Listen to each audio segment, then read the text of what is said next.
Hello दोस्तों, नमस्कार। SMKC channel में मैं आप सभी लोगों का दिल से बहुत बहुत स्वागत करता हूं। अगर आपने फर्स्ट टाइम विजिट किया है जरूर इस चैनल को सब्सक्राइब कर लेना, साथ में बेल आइकन को हिट करके ऑल जरूर सेलेक्ट कर लेना। उसी के साथ साथ एक और दूसरा चैनल है फ्री स्टॉक मार्केट क्लासेस, जहां पे आपको स्टॉक मार्केट से रिलेटेड सारी चीज़ें फ्री ऑफ कॉस्ट सिखाई जाती है। आप चाहो तो इस चैनल को भी सब्सक्राइब करके रख सकते हो, यहाँ पे भी बेल आइकन को हिट करके ऑल सेलेक्ट करके रख लेना। इस चैनल का लिंक आपको ऊपर आई बटन पे या फिर नीचे डिस्क्रिप्शन बॉक्स में मिल जाएगा। सो चले दोस्तों, फिलहाल इस वीडियो को स्टार्ट कर लेते हैं। दोस्तों अभी हम लोग आ चुके हैं बिल्कुल हमारे नॉर्मल स्क्रीन के ऊपर। एंड दोस्तों यहाँ पे बात होने वाली है एक बहुत ही ज़्यादा पॉपुलर बैंक से रिलेटेड। यस, पॉपुलर बैंक मतलब यहाँ पे बात हम लोग करने वाले यस बैंक से रिलेटेड। ये दो तीन चीज़ों की वजह से पॉपुलर है। आज के दिन की बात करें तो ऑब्वियसली यहाँ पे 17% की ज़बरदस्त तेज़ी देखने को मिली है। इसके पीछे का रीज़न क्या है वो भी हम लोग यहाँ पे ज़रूर देखेंगे। नेक्स्ट अगर हम लोग बात करें, जैसे मैंने अभी आप लोगों को बोला कि ये बहुत ज़्यादा पॉपुलर है, क्योंकि ये एक ज़माने में आप लोगों को पता है 400-500 के रेंज में चलता था। बाद में जो हुआ आप सभी लोगों को अभी पता है 5 रुपये तक आया था। तो इसके चलते नेगेटिव हम बातों की वजह से पॉपुलर रहा था। एंड सेकंड, ये इसीलिए पॉपुलर है क्योंकि बहुत ही छोटा है। छोटा है मतलब 15-16 रुपये पे देखने को मिल जाता है। तो रिटेल इन्वेस्टर बहुत ही ज़्यादा ईजिली अट्रैक्ट हो जाते हैं कि ये बैंक वापस 400-500 का हो जाएगा। देखिए 400-500 का हो जाएगा तो उसके लिए कुछ रूल्स रहते हैं, तो वो भी मैं अभी आप लोगों को यहाँ पे इस वीडियो में बताने वाला हूँ। दोस्तों इस वीडियो में आप लोगों को बहुत सारी चीज़ें सीखने को मिलने वाली है, और जो भी इंपॉर्टेंट चीज़ें आप उनको चाहो तो नोट डाउन यहाँ पे करके रख सकते हो। चलिए सबसे पहले फॉर्मेलिटीज़ कर लेते हैं। राइट, फॉर्मेलिटीज़ मतलब इतना अच्छी खासी तेज़ी क्यों देखने को मिली, 16-17% की तेज़ी। तो चलिए इसी के ऊपर मैं अभी आ जाता हूँ। दोस्तों अभी आप लोगों को पता है Q4 के नंबर्स आने वाले हैं, और यहाँ पे Q4 के नंबर्स मतलब जो नंबर्स आते हैं ना, क्वार्टर के जो नंबर्स आएंगे, वो रहता है मेन पिक्चर। बट उसके पहले क्या आ जाता है, ट्रेलर। जैसे कि अभी हम लोगों ने देखा था बजाज फाइनेंस ने भी अपने कुछ नंबर्स बता दिए कि कितनी उनकी ग्रोथ चल रही है, कितने कस्टमर्स ऐड हो रहे हैं। राइट, उसको हम लोग ट्रेलर बोलते हैं। जो मेन पिक्चर रहेगी जो Q4 के नंबर। तो वैसे ही दोस्तों यहाँ पे येस बैंक ने भी क्या किया है, उसके जो Q4 के जो बिजनेस जितना हुआ उसका एक अपडेट दिया है, जो कि ट्रेलर है। ट्रेलर मतलब यहाँ पे क्या क्या चीज़ें देखने को मिले। सबसे पहले येस बैंक के जो डिपॉजिट्स है वो लगभग 2 लाख करोड़ तक हम लोग को जाते हुए देखने को यहाँ पे मिल रहे हैं। बहुत ही अच्छा खासा, मतलब हम लोग कह सकते हैं कि कस्टमर को वो अभी धीमे धीमे करके गेन यहाँ पे कर रहे हैं। नेक्स्ट अगर हम लोग यहाँ पे बात करें दोस्तों, तो परसेंटेज वाइज कुछ डेटा आप लोगों को देखने को यहाँ पे मिल जाएगा। जैसे कि अगर हम लोग बात करें ग्रोथ की, तो ग्रोथ कितना है, क्वार्टर 7% की ग्रोथ हम लोग को देखने को यहाँ पे मिल रही है। एंड 21% की growth year on year basis हम लोग को देखने को यहाँ पे मिल रही है। अगर हम लोग डिपॉजिट्स की बात करें तो बहुत ही अच्छा परफॉर्मेंस यहाँ पे देखने को मिल रहा है। इसमें कोई शक की गुंजाइश यहाँ पे नहीं है। अगर हम लोग अर्ली स्टेज की परफॉर्मेंस की बात करें, मतलब मार्च 2021, देखिए अभी 22 चल रहा है, मैं पुराने मार्च 21 की बात कर रहा हूँ, तभी तक 162,947 करोड़ इतने बैंक के डिपॉजिट हुआ करते थे, जो कि दिसंबर आते आते 184-288 यहाँ पे हो गए। और जैसे मैंने अभी आप लोगों को बताया कि मार्च 22 तक अगर हम लोग बात करें 197 प्रोविजनल देखने को मिल रहा है। लगभग 2 लाख करोड़ तक हम लोग को डिपॉजिट, मतलब यहाँ पे ग्रोथ अच्छी खासी देखने को यहाँ पे मिल रही है। देखिए येस बैंक का ये मेन प्रॉब्लम है ही नहीं, वो डिपॉजिट्स यहाँ पे कलेक्ट कर लेंगे, सब कुछ कर लेंगे। मेन उनका इशू है जो पुराने उन्होंने लोन बांटे हैं उससे रिलेटेड ज़्यादा दिक्कतें हैं, उनके रिकवरी से रिलेटेड ज़्यादा दिक्कतें, उसके और मैं थोड़ी देर बाद यहाँ पे आ जाऊँगा। बट उससे पहले हम लोग देख लेते हैं बाकी का डेटा। तो आप देख सकते हैं येस बैंक नेट एडवांसेस की अगर हम लोग बात करें तो 9% की ग्रोथ देखने को यहाँ पे मिल रही है दोस्तों।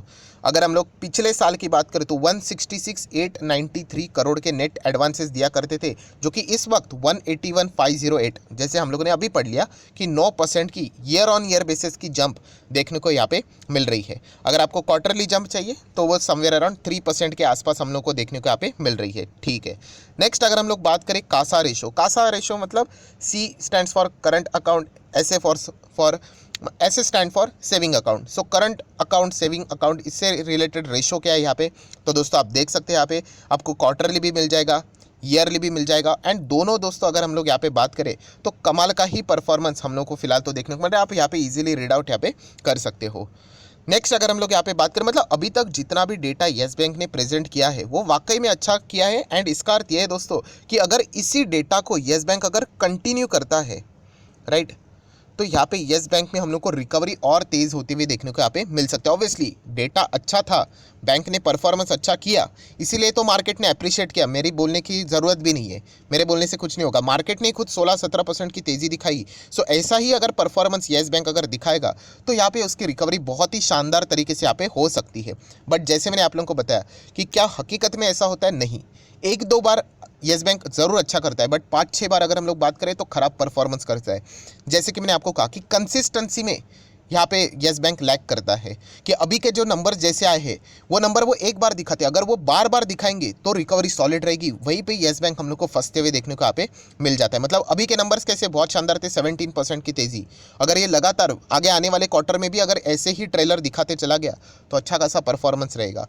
बट ऐसा नहीं होता है, वो एक बार अच्छा दिखाते नंबर बाद में रुक जाता है। चलो होप करेंगे अच्छे नंबर्स दिखाई करके। बट चलिए अभी और भी इंपॉर्टेंट डेटा को हम लोग यहाँ पे पढ़ लेते हैं। दोस्तों अभी नेक्स्ट डेटा हम लोग चेक कर लेते हैं कौन सा है येस बैंक का। अगर हम लोग लोन बुक की बात करें, ऑब्वियसली बैंक का तो सबसे मेन डेटा, मतलब बिजनेस क्या होता है कि आपके ओर से वो पैसा लेते हैं, डिपॉजिट आपको इंटरेस्ट देंगे और वही पैसा को वो लोन में तब्दील कर लेते हैं और ज़्यादा इंटरेस्ट कमाते हैं। नेट इंटरेस्ट इनकम हम लोग जिसको बोलते हैं, बीच का डिफरेंस। सो लोन बुक की बात करें दोस्तों तो लोन बुक हो चुकी है 1.81 ट्रिलियन। अगर फिनेंशियल ईयर 21 की बात करें, अगर ओवरऑल में बात करूँ लगभग 8.8% की जंप हम लोगों को यहाँ पे होते हुए देखने को मिल रही है। तो बहुत ही शानदार डेटा हम लोग को देखने को मिल रहा है। देन अगर हम लोग बात करें दोस्तों येस बैंक किसके लिए खासियत, येस बैंक की सबसे बड़ा अगर मैं बात करूँ यहाँ पे खासियत क्या था आपको पता है? जो पुरानी, अगर हम लोग बात करें पुरानी येस बैंक की, कि वो यहाँ पे कॉर्पोरेट्स को लोन दिया करती थी। यस, कॉर्पोरेट जो बड़े बड़े कंपनीज रहती है ना, उनको लोन दिया करती थी, रिटेलर्स को ज़्यादा नहीं देती थी। देती थी बट बहुत ही छोटा। बट कॉर्पोरेट्स को लोन देना मतलब देखा गया तो सबसे बड़ा रिस्क। क्यों पता है? क्योंकि एक कॉर्पोरेट ने अगर पैसा नहीं, कॉर्पोरेट मतलब बड़ी कंपनीज, अगर बड़ी कंपनीज में से एक भी पार्टी ने डिफ़ॉल्ट किया तो आपको पता है कि कितना बड़ा करोड़ों का नुकसान यहाँ पे हो सकता है। तो बहुत ही बड़ा रिस्की गेम ये खेलते थे।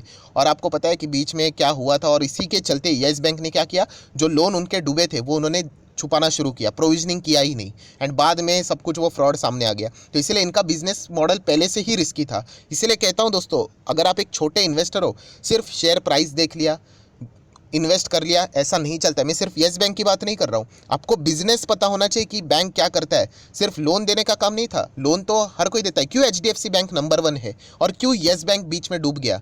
इसके पीछे का रीज़न ही वही है दोस्तों कि ये बड़े लोगों को लोन देते थे, एंड बड़े लोग तो आपको पता है कि कैसे डिफॉल्ट्स रहते हैं उनके, राइट। छोटे लोगों की बात करें तो सब कुछ आपसे तो मतलब गारंटी ली जाएगी, सिक्योरिटी ली जाएगी, डूबने के चांसेस ना के बराबर होता है। और एचडीएफसी बैंक सबसे ज़्यादा छोटे लोगों को ही लोन देता है, रिटेलर्स को, इसीलिए वो नंबर 1 पे है, राइट। एंड येस बैंक का सबसे बड़ा गलती यही हुआ था। एंड दोस्तों अभी आप लोग अगर बात करें तो जो नया मैनेजमेंट आया था येस बैंक का, तो उन्होंने कहा था कि अभी हम लोग क्या करेंगे, रिटेलर्स को ज़्यादा लोन देना शुरू करेंगे, क्योंकि उनको भी पता है कि रिटेलर्स में डिफ़ॉल्ट के चांसेस कंपैरेटिवली लो होते हैं। तो अभी आप लोग देख सकते हैं रिटेलर का जो परफॉर्मेंस है येस बैंक का, वो फोर्थ क्वार्टर में लगभग 10,324 करोड़ तक जाते हुए देखने को मिला है, जो कि बहुत ही शानदार है। लास्ट वक्त की बात करें दोस्तों तो 7,500 करोड़ था, सिर्फ 7,500 करोड़ से ये लगभग जा चुके हैं 10,324 करोड़ तक रिटेल लोन्स। बहुत ही शानदार डेटा है ये। देन अगर हम लोग यहाँ पे बात करें दोस्तों तो और भी बहुत सारे डेटास बताए हैं कि थर्ड क्वार्टर में कितना था, उसके पहले 9,000 करोड़ के आसपास। तो इतना हम लोग डिटेल में यहाँ पे नहीं जाएंगे। सो ओवरऑल अगर हम लोग बात करें दोस्तों तो येस बैंक ने यहाँ पे जो ट्रेलर दिखाया है, राइट, वो बहुत ही अच्छा है। एंड जैसे मैंने कहा कि मेरे बोलने से कुछ नहीं होगा, मार्केट ने ही दिखा दिया, इतनी अच्छी रैली, तो हम लोगों ने वो सारी चीज़ें देख ली है। सो अभी एक्चुअल मूवी रिलीज़ होने वाली, मतलब Q4 के रिजल्ट आएंगे, तब पता चलेगा कि एक्चुअल में परफॉर्मेंस क्या है। तभी जो शातिर दिमाग वाले वो तो ज़रूर बोलेंगे सर सब कुछ तो दिखा दिया इन लोगों ने, डिपॉजिट्स दिखा दिए, रेशोस दिखा दिए, तो फिर ये जो अभी Q4 के नंबर्स आएंगे जिसको आप मूवी बोलते हो, उसमें है क्या? सबसे बड़ी चीज़ है दोस्तों, कौन सी? NPA। यस, आप सभी लोगों को पता है, मैं ऑलरेडी आपको बता चुका हूं कि अगर आप बैंक्स के नंबर्स पढ़ते हो तो आपको PPA चेक करना होता है। PPA मतलब आपको प्रोविजनिंग देखना होता है, प्रॉफिट देखना भी होता है, NPP देखना होता है, PPA नहीं NPP, provisioning, profit, and N stands for NPA। NPA सबसे इंपॉर्टेंट चीज़ होती है दोस्तों। NPA मतलब क्या कि बैंक का कितना पैसा डूब सकता है, उसी को हम लोग NPA बोल सकते हैं। कितना पैसा रिस्की है, टाइम पे आया ही नहीं दोस्तों, उसी को बोलते हैं NPA। एंड वो चीज़ अभी ट्रेलर में देखने को नहीं मिलती, वो एक्चुअल मूवी मतलब Q4 के नंबर्स आएंगे तभी हम लोग को देखने को यहाँ पे मिलने वाला है। सो अभी तक का जो आप लोगों को जो दिखाया है वो ट्रेलर है, और ट्रेलर में एनपीए नहीं रहेंगे तो सब कुछ अच्छा ही लगता है। हकीकत सब कुछ एनपीए में ही छुपी रहती है, और येस बैंक का सबसे बड़ा प्रॉब्लम ही दोस्तों एनपीए, क्योंकि जो पुराना मैनेजमेंट था उन्होंने ऐसे ऐसे लोगों को लोन दे के रखा था, वहाँ से तो पैसा आया ही नहीं। एंड इतने एनपीएस बढ़ गए, इतने एनपीएस बढ़ गए कि 400 रुपये 500 रुपये का स्टॉक सीधा 5 रुपये तक आ गया। सो डेफिनेटली येस बैंक के लिए सबसे बड़ा चैलेंज एनपीए है, एंड आने वाले नंबर्स में हम लोग को एनपीए देखना है। अगर मैं यहाँ पे येस बैंक की ही बात को कंटिन्यू करूँ तो इसके क्वार्टरली रिजल्ट, ये किसके क्वार्टरली रिजल्ट है? येस बैंक के है। तो थोड़ा सा मैं नीचे चला जाता हूँ तो आपको पूरी चीज़ें सिखाना चाहूँगा। ये देखिए, इसके ग्रॉस एनपीए देख लेना। नेट एनपीए को मैं थोड़ा सा इग्नोर करता हूँ क्योंकि वो एडजस्टमेंट के बाद सुधर जाते हैं। तो ग्रॉस एनपीए देखो, बाप रे बाप, 15 से 14% दोस्तों, मतलब देखकर ही मतलब अटैक आ जाता है। जो लोग फाइनेंस बैकग्राउंड से बिलोंग करते हैं, मतलब वो देखकर ये बोलेंगे ये है क्या। दोस्तों आपको बताना चाहूँगा हार्डली 2-3% होता है ये डेटा, अगर हम लोग बात करें तो, राइट। अगर चलो मैं आप लोगों को एक बैंक दिखाना चाहूँगा, ये कौन सा है? येस बैंक है, 14-15% है। कौन सी बैंक पकड़ लेते हैं? कोटक महिंद्रा बैंक में आप लोगों को दिखाना चाहूँगा, ठीक है। मैं नाम एक बार आप लोगों को डिस्क्लोज कर देता हूँ। ये देखिए, कोटक महिंद्रा बैंक, ठीक है। चलो इसके एनपीए देख लेते हैं। अभी की कितने थे? 14-15%। थोड़ा नीचे आ जाता हूँ, बहुत लंबा हो रहा है वीडियो, बट कोई बात नहीं। ये देखिए ग्रॉस एनपीए देखो कितना है इसका, 2.75, दैट्स इट, इतना ही। और यहाँ पे येस बैंक का कितना था? 14-15%। आप अंदाज़ा लगा दीजिए दोस्तों कितना, इससे 7 गुना ज़्यादा पैसा उनका अटका हुआ है।